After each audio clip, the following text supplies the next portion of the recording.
Qu'est-ce qui protège véritablement le monde? La pesanteur, la couche d'ozone, l'écosystème? Derrière les lois de la nature réside un secret transmis de génération en génération.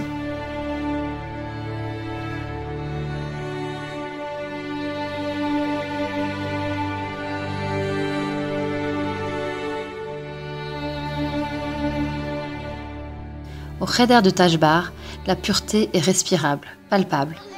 Pourtant, les enfants qui y étudient ressemblent à tous les enfants. Ils rient, se chamaillent, jouent dans la cour avec des noyaux d'abricots. Ils ont juste la chance d'avoir comme directeur Rav Krichevski. Un juste, un homme dont la tzidkout est exceptionnelle. Mais ne l'appelez pas directeur, il déteste ça. On constate que vraiment il court toute la journée. D'ailleurs, je me suis demandé s'il n'y avait pas plusieurs Rav Krichevski, s'il n'y avait pas des frères. Et la chose la plus incroyable, c'est qu'il arrive, quand on lui demande quelque chose, à prendre le temps, à être disponible, et avec la gentillesse, avec le sourire. J'ai jamais vu ça. Jamais vu ça. Une qualité humaine que même en France, on n'a pas trouvé. Père de 13 enfants, dont 2 adoptés, Gabaï de la synagogue, responsable du Hérouv, il se lève à 5 h du matin pour prier au Netz afin de se consacrer uniquement au bon déroulement de la tfila des enfants à l'école à 7 h.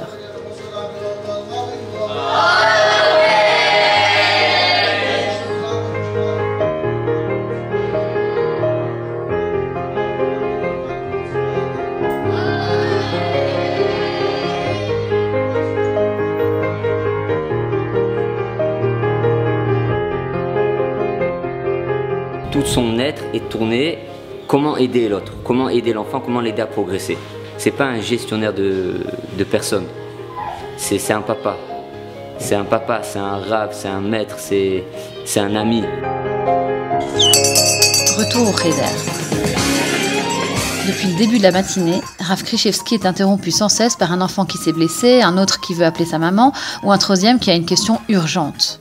À chaque enfant, il répond tout simplement avec douceur et attention, comme s'il était le premier à venir lui parler. Les cours commencent. Les valeurs que transmettent les textes sont primordiales. Valeurs de droiture, d'équité, de justice. Que ce soit dans l'étude ou dans la vie quotidienne, à Taj Bar, toute ségrégation est bannie. La Torah est tout autant séfarade qu'ashkénaze. On enseigne aux enfants le respect de tous les rabbinim. Nous voyons ici Rav Ovadia Yosef, Rav Chaim Kanievski, Rav Wosner. Et tous nous transmettent la même idée. Il n'y a rien qui résiste à la volonté.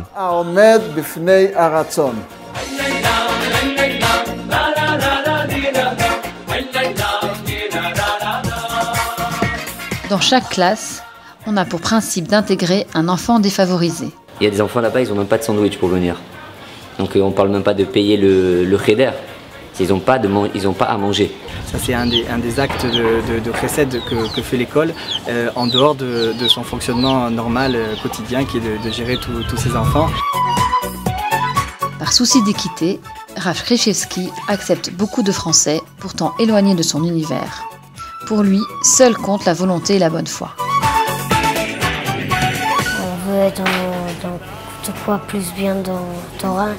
On veut passer dans les cheveux très bien et peut-être après un rapport de monsieur et faire des balais, tu vois, quand on peut.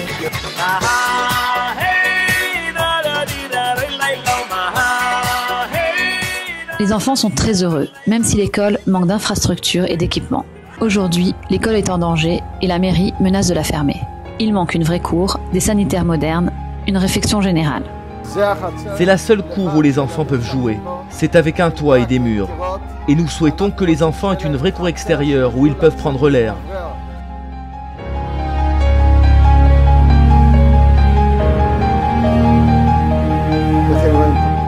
Les murs sont vétustes, il y a des trous partout. Nous rêvons de pouvoir rénover les locaux, car nous voulons que ce soit le plus agréable possible pour les enfants, qu'ils s'y sentent comme à la maison. En fait, la mairie remet en cause l'existence du Cheder. Et pour nous, ça serait une catastrophe parce qu'en fait, il n'y a pas de structure pour des familles françaises comme nous qui sont prêtes en fait, à relever ces défis et qui sont douées pour ça et qui ont le cœur pour ça. Lors du déjeuner, Le Mashgiach raconte des histoires aux enfants. Mincha est devenu un moment magique qui attire un public nombreux venu de l'extérieur. Et c'est dans la simplicité que cette école est devenue un lieu de miracle.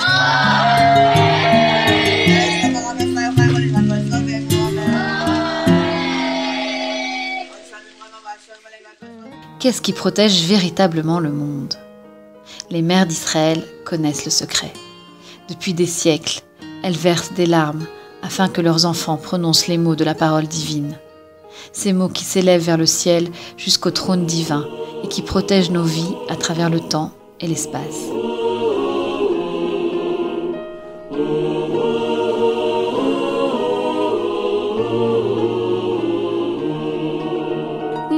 Le Talmud enseigne que le monde existe grâce à l'étude des enfants, grâce au souffle de leur bouche, grâce aux mots de Torah qu'ils prononcent dans la pureté.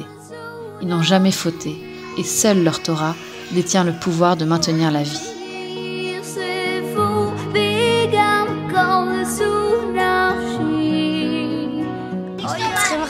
Notre rôle, étudier la Torah.